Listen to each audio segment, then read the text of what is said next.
نعرہ رسالت، مسلک اعلیٰ حضرت، جشن غوث الورا، علماء اہل سنت، مفتی عبدالقیوم صاحب قبلہ، نعرہ تکبیر، نعرہ رسالت۔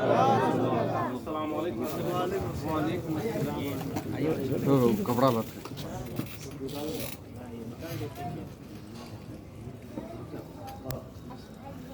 نعرہ تکبیر، نعرہ رسالت، علماء اہل سنت، جشن غوث الورا، جشن غوث الورا، جشن غوث الورا، نعرہ تکبیر، نعرہ رسالت۔ جو ہے آیات خطاب ہونے والا ہے، آپ حضرات ان کی خطابت کو سماعت فرمائیے اور اس پر عمل کرنے کی کوشش کیجیے۔ ساتھ میں حضرت عارف نبل آئیے دوران ہو کے سارے لوگ بیدار ہیں۔ نعرہ تکبیر، نعرہ رسالت، مسلک اعلیٰ حضرت، جشن غوث الورا، جشن غوث الورا، علماء اہل سنت، مفتی عبدالقیوم صاحب قبلہ، نعرہ تکبیر، نعرہ رسالت۔ وفا خلوص محبت کی رات لایا ہوں، وفا خلوص محبت کی رات لایا ہوں، اندھیروں ہٹو آفتاب لایا ہوں، اور یہ تحت و عقائد باطلہ سے تمہارے واسطے ہر سوال کا میں جواب لایا ہوں، تمہارے واسطے ہر سوال کا میں جواب لایا ہوں۔ مائک پر مفتی عبدالقیوم صاحب قبلہ۔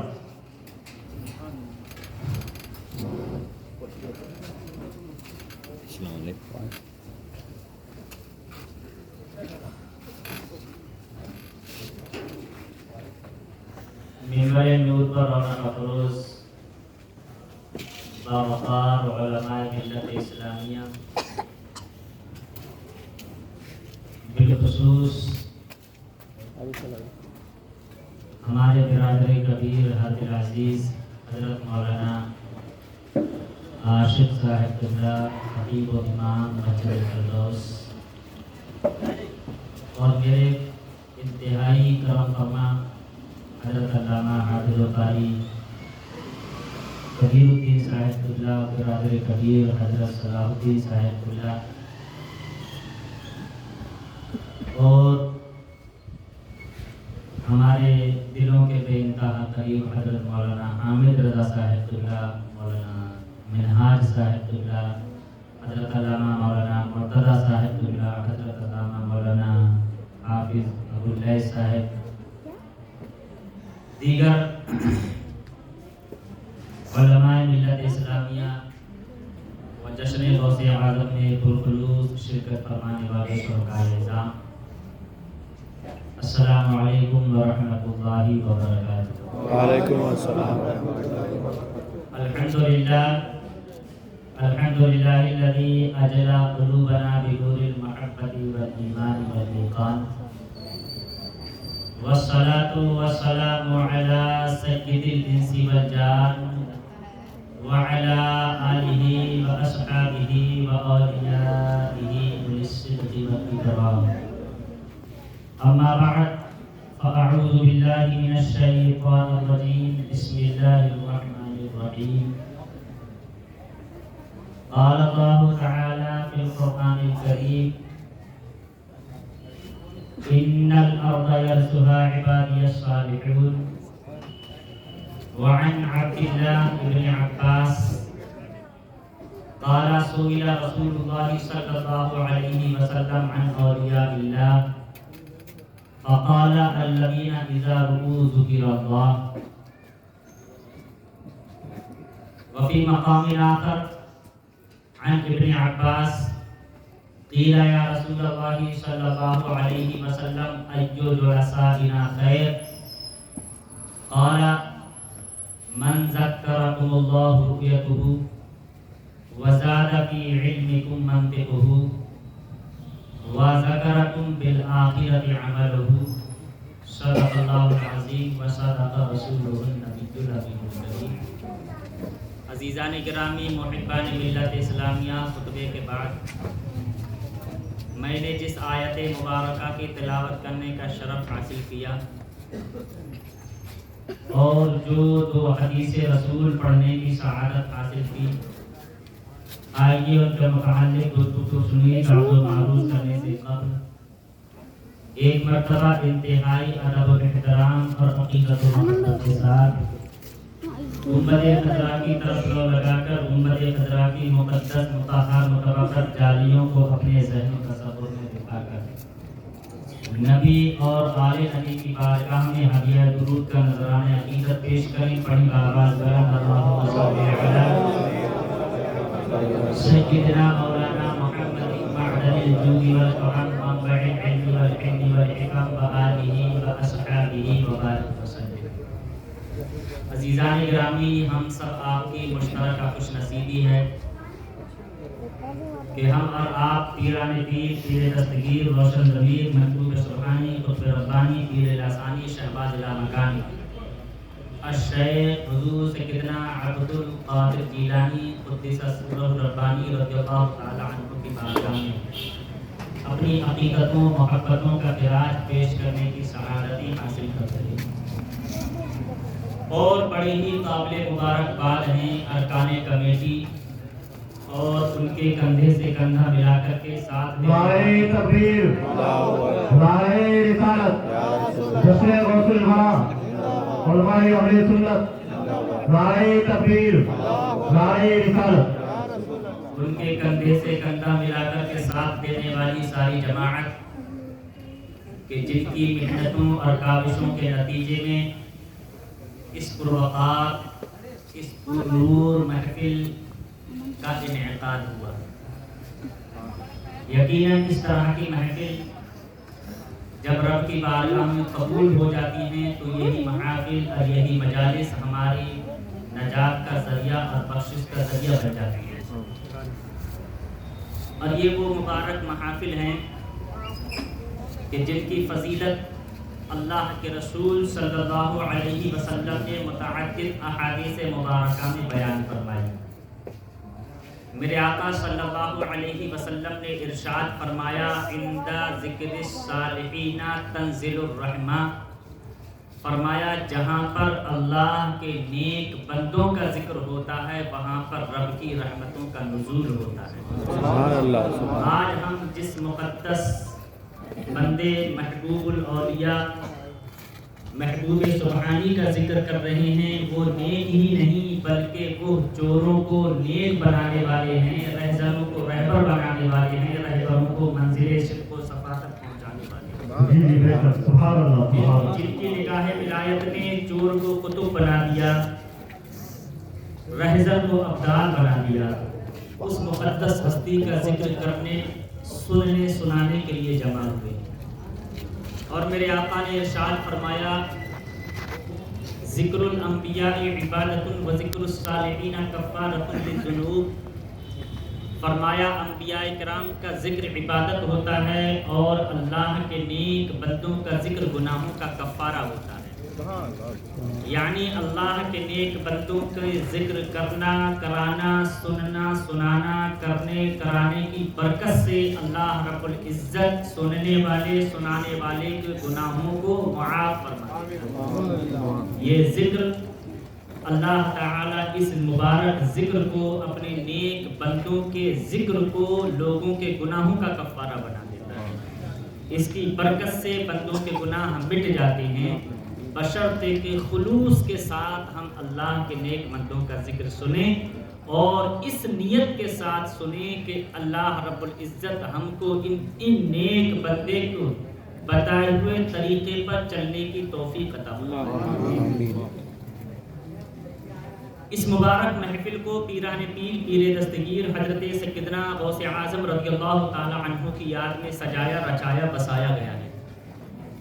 جہاں تک سیدنا غوث اعظم رضی اللہ تعالی عنہ کی عظمت و رفعت کا معاملہ، تو یہ بالکل اظہر من الشمس ہے۔ جس طریقے سے دن کے اجالے میں سورج کا نکلنا یہ بالکل بدیہی ہے، یقینی ہے، اسی طرح سے سیدنا غوث اعظم رضی اللہ تعالی عنہ کی عظمتیں، آپ کے فضائل و کمالات یقینی ہیں۔ جس طرح سے آج کے بعد کل کا آنا یقینی ہے، جس کو بولتے ہیں ابین من الامس، کہ آج کے بعد کل کا آنا یقینی ہے، ظاہر ہے۔ اسی طرح سے سیدنا غوث اعظم رضی اللہ تعالی عنہ کی عظمتیں، کرامتیں، آپ کے فضائل و کمالات بالکل یقینی ہیں۔ سیدنا غوث اعظم رضی اللہ تعالی عنہ میرے آقا صلی اللہ علیہ وسلم کی شان کے مظہر ہیں، اللہ کے نبی صلی اللہ علیہ وسلم کے پرتو ہیں، اور آپ نے خود ارشاد فرمایا الولایت ذل النبوۃ والنبوۃ ذل الالوہیات۔ ولایت نبوت کا عکس ہوتا ہے، نبوت کا پرتو ہوتا ہے، نبوت کا مظہر ہوتا ہے، اور نبوت الوہیت کا پرتو، الوہیت کا مظہر ہوتا ہے۔ سرکار غوث اعظم رضی اللہ تعالی عنہ مصدر فیضان ولایت ہیں، ولایت کا منبع اور سرچشمہ ہیں۔ اب جس کو ولایت ملتی ہے وہ سیدنا غوث اعظم رضی اللہ تعالی عنہ کے صدقہ و طفیل سے ملتی ہے۔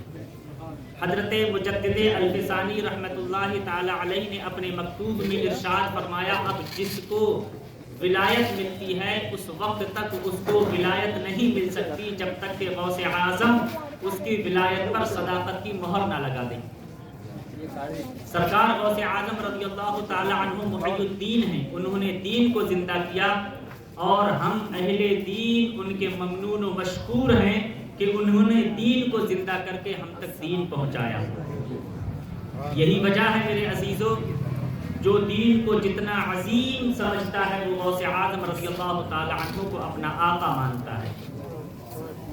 وہ محی الدین ہیں، انہوں نے دین کو زندہ کیا، اور آج جس کے اندر دین زندہ ہے غوث اعظم کی فیضان نظر ہی سے زندہ ہے۔ حضرت علامہ عبدالحق محدث دہلوی فرماتے ہیں اگر دیگراں قطب اند آن قطب الاقطاب است، کہ اگر دیگر حضرات قطب ہیں تو سیدنا غوث اعظم رضی اللہ تعالی عنہ قطبوں کے بھی قطب ہیں۔ عزیزان گرامی، اس دنیا میں بے شمار اولیاء کرام آئے اور قیامت تک آتے رہیں گے۔ نبوت اور رسالت کا دروازہ بند ہے لیکن ولایت کا دروازہ بند نہیں۔ بے شمار اولیاء کرام آئے اور قیامت تک آتے رہیں گے۔ ہم ہر ولی کو قابل احترام سمجھتے ہیں، ہر ولی کا احترام کرتے ہیں، ہر ولی کی تعظیم کرتے ہیں، ہر ولی کی تکریم بجا لاتے ہیں۔ ہر ولی ہمارے سروں کا تاج ہے، ہر ولی کی جوتیاں ہمارے سر کا تاج ہیں۔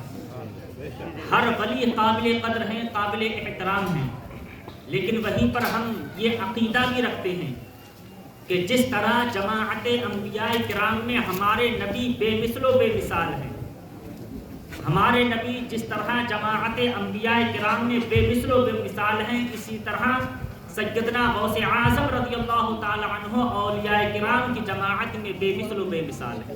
نعرہ تکبیر، نعرہ رسالت، جشن غوث اعظم، نعرہ تکبیر، نعرہ رسالت۔ رضی اللہ تعالی عنہ تمام اولیاء کرام میں بے مثل و بے مثال ہیں۔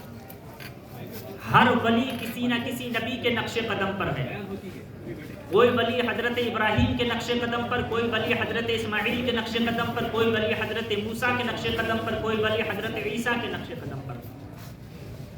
اور جو ولی جس نبی کے نقش قدم پر ہے وہ بے انتہا مراتب کا مالک ہے۔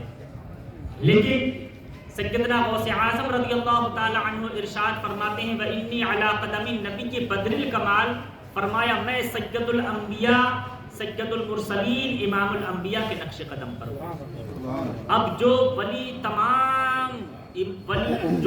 تمام نبیوں کے امام کے نقش قدم پر ہے وہ سارے ولیوں کا امام بنا۔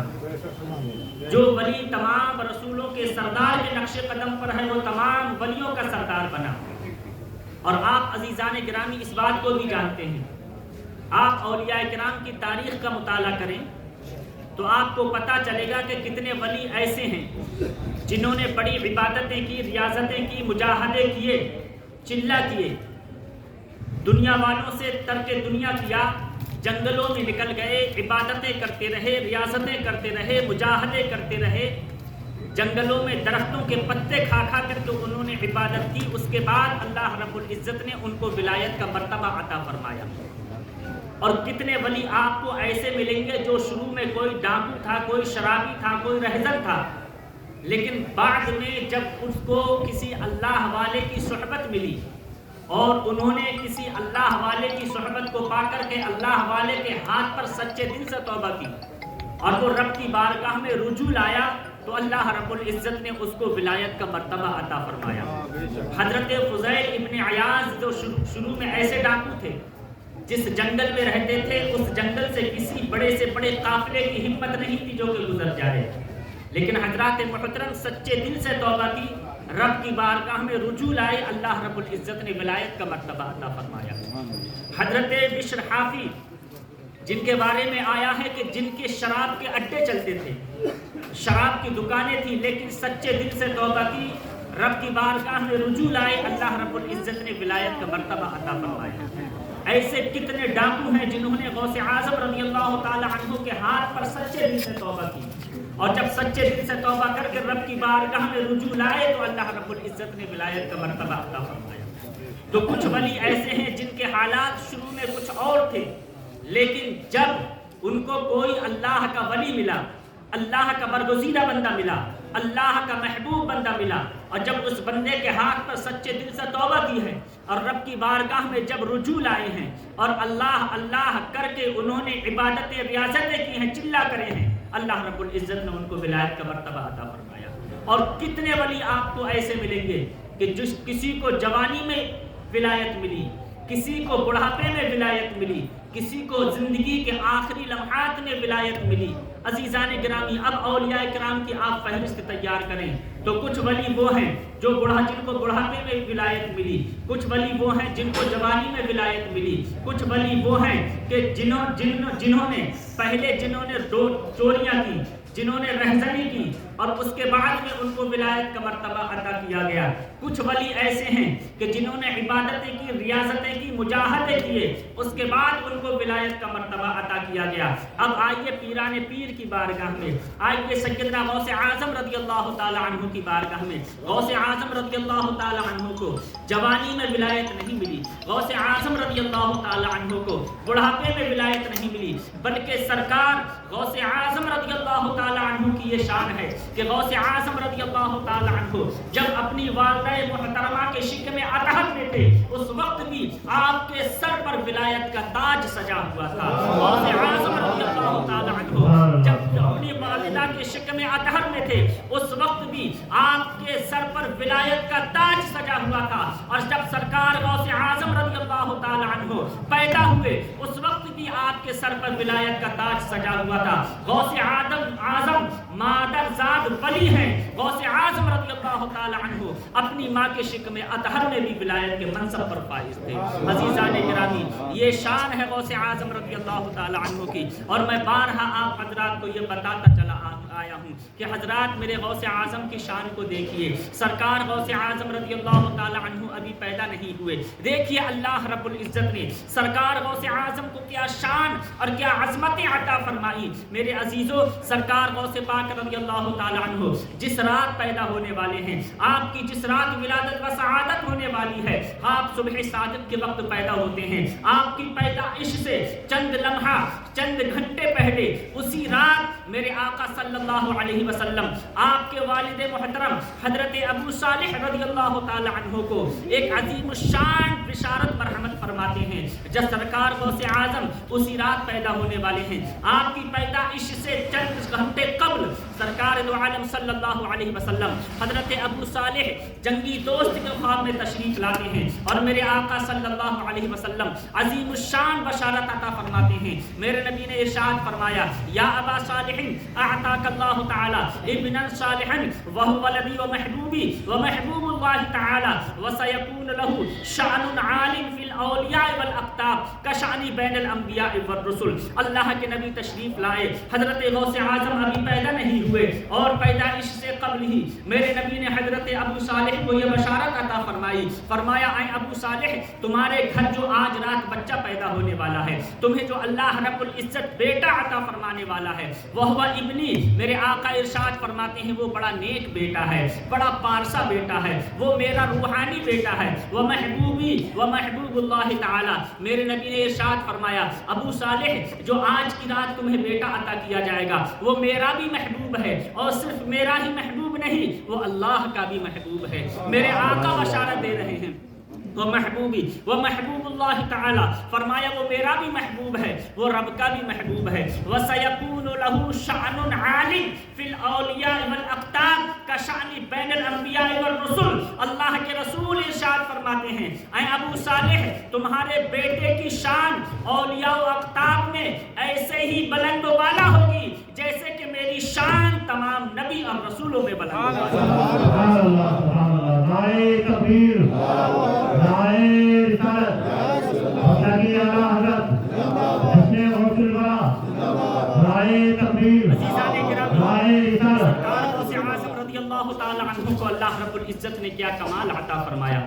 بچپن میں آپ کی ولایت کا عالم یہ تھا کہ حضرات ایک مرتبہ سرکار غوث اعظم رضی اللہ تعالی عنہ اپنے مریدین کے درمیان میں تشریف فرما ہیں. حضرات محترم مریدین معتقدین غوث اعظم کی بارگاہ میں ہیں. سرکار غوث پاک کی بارگاہ میں ایک خاتون تشریف لاتی ہیں. جب وہ خاتون خانقاہ میں آئیں سرکار غوث اعظم رضی اللہ تعالی عنہ اٹھ کر کے کھڑے ہو جاتے ہیں.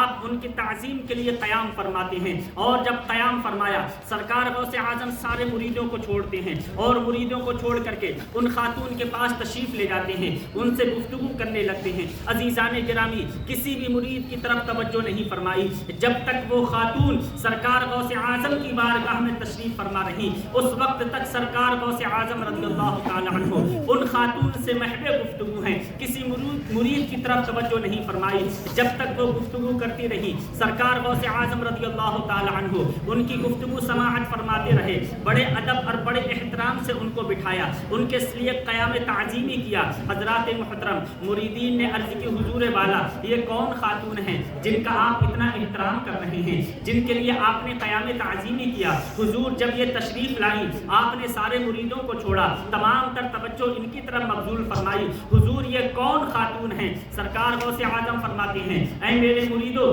یہ وہ خاتون ہیں جنہوں نے مجھے دودھ پلایا تھا، جنہوں نے بچپن میں مجھے دودھ پلا کر کے پرورش کی تھی میری، یعنی غوث اعظم کی وہ رضاعی ماں تھی. سرکار غوث اعظم رضی اللہ تعالی عنہ اپنی رضاعی والدہ کا اتنا احترام فرما رہے ہیں، اتنی تعظیم کر رہے ہیں، اور کیوں نہ اس لیے کہ غوث اعظم رضی اللہ تعالی عنہ آقا کریم صلی اللہ علیہ وسلم کے نقش قدم پر چلنے والے تھے. سرکار غوث اعظم رضی اللہ تعالی عنہ میرے نبی صلی اللہ علیہ وسلم کی سنتوں پر عمل کرنے والے تھے، اس لیے کہ اللہ کے رسول صلی اللہ علیہ وسلم نے بھی اپنی رضاعی ماں کا بے انتہا احترام فرمایا تھا. ایک مرتبہ اللہ کے رسول صلی اللہ علیہ وسلم تشریف فرما ہیں، ایک خاتون آتی ہیں، آقا کریم صلی اللہ علیہ وسلم کی بارگاہ میں حاضر ہوئی. میرے نبی صلی اللہ علیہ وسلم اٹھ کر کے کھڑے ہو جاتے ہیں. آقا کریم صلی اللہ علیہ وسلم صحابہ کرام سے ایک طرف ہو جاتے ہیں، تمام تر توجہ ان خاتون کی طرف مبذول فرماتے ہیں. اللہ کے رسول صلی اللہ علیہ وسلم نے اپنی نورانی چادر کو زمین پر بچھا دیا اور ان کو اشارہ کیا اے خاتون اس پر بیٹھ جاؤ.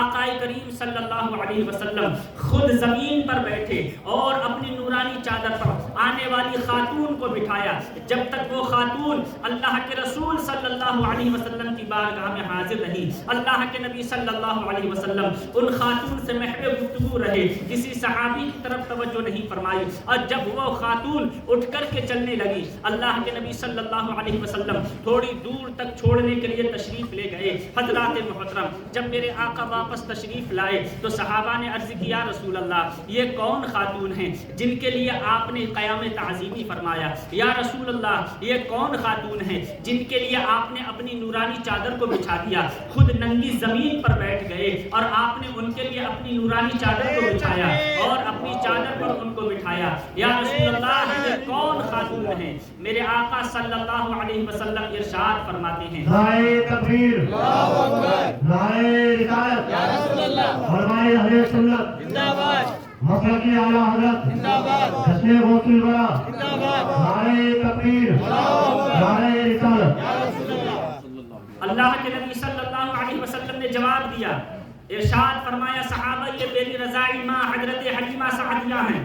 عزیزان گرامی اب دیکھیے سرکار غوث اعظم رضی اللہ تعالی عنہ کس قدر اپنی رضاعی ماں کا احترام فرما رہے ہیں. اب حضرات محترم سرکار غوث اعظم ان خاتون سے ارشاد فرماتے ہیں, پوچھتے ہیں امی جان تم نے کیوں پریشانی اٹھائی, تم نے کیوں مشقت برداشت کی, آپ کسی کو بھیج دیتی, میں خود آپ سے ملنے کے لیے آ جاتا. حضرات محترم وہ خاتون عرض کرتی ہیں اے میرے بیٹے میرے دل میں ایک تمنا ہے, میں اپنے دل میں ایک آرزو لے کر کے آئی ہوں اور میں نے سنا ہے تم ہر ایک کی آرزو پورا کرتی ہو, تم ہر ایک کی تمنا کو پورا کرتے ہو. حضرات سرکار غوث اعظم فرماتے ہیں اے ماں تمہارے دل میں آرزو کیا ہے, تمہاری تمنا کیا ہے. عزیزان گرامی حضرات محترم وہ خاتون عرض کرتی ہیں بیٹا اے عبد القادر میری آرزو یہ ہے کہ جب بچپن میں تم میرا دودھ پیتے تھے, میری گود میں کھیلتے تھے, جب میں تم کو لوری دیتی تھی, جب تم میرا دودھ پیتے تھے تو میری گود سے تم چھلانگ لگاتے تھے اور ایک ہی چھلانگ لگا کر کے تم سورج میں غائب ہو جاتے تھے.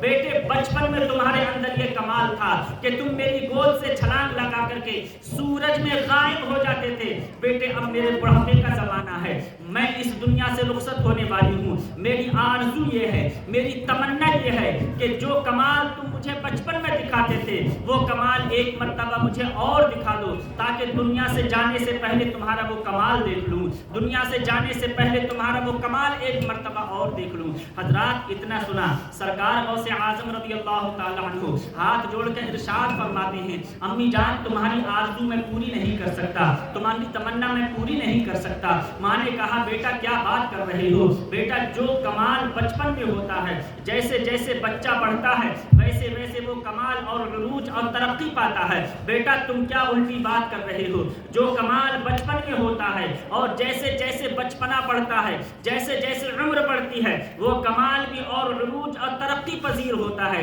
تم کہہ رہے ہو وہ کمال اب میں نہیں دکھا سکتا. حضرات سرکار غوث اعظم فرماتے ہیں اے ماں سنو وہ میری کمزوری کا زمانہ تھا کہ جب میں سورج میں غائب ہو جاتا تھا, لیکن سنو اب اللہ رب العزت نے مجھے اتنا پاور عطا فرما دیا ہے, اللہ رب العزت نے مجھے اتنی طاقت عطا فرما دی ہے, اللہ رب العزت نے مجھے اتنا پاور عطا فرما دیا ہے کہ اب سورج مجھے اپنے اندر غائب نہیں کر سکتا بلکہ ایسے ہزاروں سورجوں کو میں اپنے اندر غائب کر سکتا ہوں. وہ میری کمزوری کا زمانہ تھا, اب میں طاقتور ہو گیا ہوں. سرکار غوث اعظم نے ارشاد فرمایا ما تطلع الشمس حتى تسلم علي وتخبرني بما يجري فيه. فرماتے ہیں ماں سورج اس وقت تک طلوع نہیں ہوتا جب تک کہ مجھے سلام نہ کر لے اور مجھے بتا نہ دے کہ آج کے دن کیا کچھ ہونے والا ہے. حضرت محترم یہ شان ہے غوث اعظم رضی اللہ تعالی عنہ کی. آئیے عزیزان گرامی آگے زمانہ بڑھتا گیا غوث پاک رضی اللہ تعالی عنہ کا. حضرات محترم جوانی کی دہلیز پر قدم رکھا. سرکار غوث اعظم رضی اللہ تعالی عنہ کے بارے میں آپ حضرات یہ بخوب جانتے ہیں کہ غوث اعظم رضی اللہ تعالی عنہ اپنے زمانے میں اتنا عالی شان جبہ, اتنا عالی شان کپڑا استعمال فرماتے تھے, اتنا قیمتی کپڑا استعمال فرماتے تھے کہ اس وقت کا خلیفہ اتنا قیمتی کپڑا استعمال کرتا تھا, اس وقت کا خلیفہ ہی اتنا قیمتی کپڑا پہنتا تھا. سرکار غوث اعظم رضی اللہ تعالی عنہ ایک مرتبہ بڑا قیمتی جبہ پہن کر کے تنے تنہا سرکار غوث اعظم جنگل کے راستے سے گزر رہے تھے. یوں تو جب سرکار غوث اعظم چلتے تھے تو آپ کے ساتھ میں ہزاروں اور سینکڑوں مریدین چلتے تھے, لیکن آج اتفاق ایسا تھا سرکار غوث پاک رضی اللہ تعالی عنہ تنے تنہا اپنے جسم پر قیمتی جبہ پہن کر کے جنگل کے راستے سے گزر رہے ہیں. حضرات محترم اور وہ زمانہ ایسا زمانہ تھا کہ اس زمانے میں لوگ بغداد میں قبرستان سے مردوں کے کفن چرا کر کے بغداد کی مارکیٹ میں بیچ دیا کرتے تھے. عزیزان گرامی سرکار غوث اعظم رضی اللہ تعالی عنہ قیمتی جبہ پہن کر کے حضرات محترم راستے سے گزر رہے ہیں. ایک رہزن کی غوث اعظم پر نظر پڑتی ہے, وہ سوچنے لگتا ہے ان بزرگ کے اوپر بڑا قیمتی جبہ ہے اور کوئی بھی ان کے ساتھ نہیں ہے, لاؤ ان سے یہ جبہ چھین لیتا ہوں, بغداد کی مارکیٹ میں بڑی قیمت میں بکے گا. عزیزان گرامی وہ چور سرکار غوث غوث اعظم کے پیچھے پیچھے ہو لیتا ہے. غوث پاک رضی اللہ تعالی عنہ کے پیچھے پیچھے ہو لیا. غوث اعظم رضی اللہ تعالی عنہ تشریف لے جا رہے ہیں. جب سرکار غوث اعظم کے بالکل قریب پہنچا اور قریب پہنچ کر کے اس چور نے سوچا کہ لاؤ کپڑے کو پکڑ کر کے جھٹکا دوں اور روک کر کے ان کا جبہ اترواؤں. حضرات محترم پیچھے سے وہ چور غوث اعظم رضی اللہ تعالی عنہ کا جبہ پکڑتا ہے اور جبہ پکڑ کر کے جھٹکا مارتا ہے. جو ہی غوث اعظم رضی اللہ تعالی عنہ کا جبے کا دامن پکڑا, سرکار غوث اعظم رضی اللہ تعالی عنہ اپنے دونوں ہاتھ آسمان کی طرف اٹھاتے ہیں اور اٹھا کر کے رب کی بارگاہ میں دعا کرتے ہیں, اے اللہ تو یہ نہ دیکھ کہ اس نے کس نیت سے میرا دامن پکڑا ہے. اے پروردگار عالم اس کی نیت کچھ بھی رہے لیکن مالک و مولا تو یہ دیکھ کہ اس نے عبد القادر کا دامن پکڑا ہے. اے پروردگار عالم اب اس کے ہاتھ سے عبد القادر کا دامن قیامت تک چھوٹے نہ آ پائے. اے اللہ اس کی نیت کچھ بھی رہی ہو, پروردگار عالم تو یہ نہ دیکھ کہ اس کی نیت کیا تھی بلکہ مولا تو یہ دیکھ کہ اس نے عبد القادر کا دامن پکڑا ہے. اے اللہ تو اس کے دل کی دنیا بدل دے, مالک و مولا اس کا طرز زندگی بدل دے. اے پروردگار عالم اب قیامت تک اس کے ہاتھ سے میرا دامن نہ چھوٹنے پائے. حضرات محترم تاریخ بتاتی ہے سرکار غوث اعظم رضی اللہ تعالی عنہ نے جب یہ جملے کہے اور اپنے نورانی چہرے پر اپنا ہاتھ پھیرا اور جب ہاتھ پھیر کر کے پیچھے مڑ کر کے دیکھا وہ چور غوث اعظم رضی اللہ تعالی عنہ کے قدموں میں گر جاتا ہے اور قدموں میں گر کر کے سچے دل سے توبہ کرتا ہے. غوث اعظم رضی اللہ تعالی عنہ اس کے مٹھے پکڑ کر کے اٹھاتے ہیں. سرکار غوث اعظم اس کو اپنے سینے سے لگاتے ہیں اور سینے سے لگا کر کے غوث اعظم نے جب دعا دی, جب سینے سے لگا کر کے جب جدا کیا تھا, حضرات محترم وقت کا ولی کامل بن چکا تھا, وقت کا وہ چور ولی بن چکا تھا. عزیزان گرامی اس لیے میں کہتا ہوں حضرات ایک چور نے غوث اعظم رضی اللہ تعالی عنہ کا دامن پکڑا ہے, اس نے چوری کی نیت سے پکڑا ہے لیکن غوث اعظم نے اپنی نگاہ ولایت اس پر ڈال دی ہے, نگاہ کرم ڈال دی تو اس کو چور سے ولی بنا دیا. ہم تو نبی کے غلام ہیں, ہم تو غوث اعظم کی عقیدت اور محبت کو سینے میں بسا ہوئے ہیں, ہم تو سرکار غوث اعظم سے بے پناہ محبت کرتے ہیں. اگر ہم بھی سرکار غوث اعظم کے دامن کرم سے وابستہ ہو جائیں اس طور پر کہ ہم غوث اعظم رضی اللہ تعالی عنہ کی تعلیمات پر عمل کریں, غوث اعظم کے فرمودات پر عمل کریں تو یقیناً غوث اعظم رضی اللہ تعالی عنہ ہماری طرف نگاہ ولایت فرمائیں گے, نگاہ کرم فرمائیں گے تو ہم دنیا میں بھی کامیاب رہیں گے اور آخرت میں کامیابی ہمارے قدموں پر رہے گی. شرط یہ ہے کہ ہم غوث اعظم کی تعلیمات پر عمل کریں, غوث اعظم کے ارشادات پر عمل کریں, غوث اعظم رضی اللہ تعالی عنہ کی سیرت طیبہ کو اپنی عملی زندگی میں اتارنے کی کوشش کریں. غوث اعظم تو نہیں بن سکتے لیکن غلام غوث اعظم بننے کی کوشش کرنا چاہیے. عزیزان گرامی سرکار غوث اعظم رضی اللہ تعالی عنہ کو اللہ رب العزت نے کیا کمال عطا فرمایا. غوث اعظم رضی اللہ تعالی عنہ نے اعلان فرمایا یدی علی مریدی کالسماء علی الارض, فرمایا میرا ہاتھ میرے مریدوں پر اسی طرح شامیانہ رحمت ہے جس طرح کے آسمان کا شامیانہ زمین کے اوپر.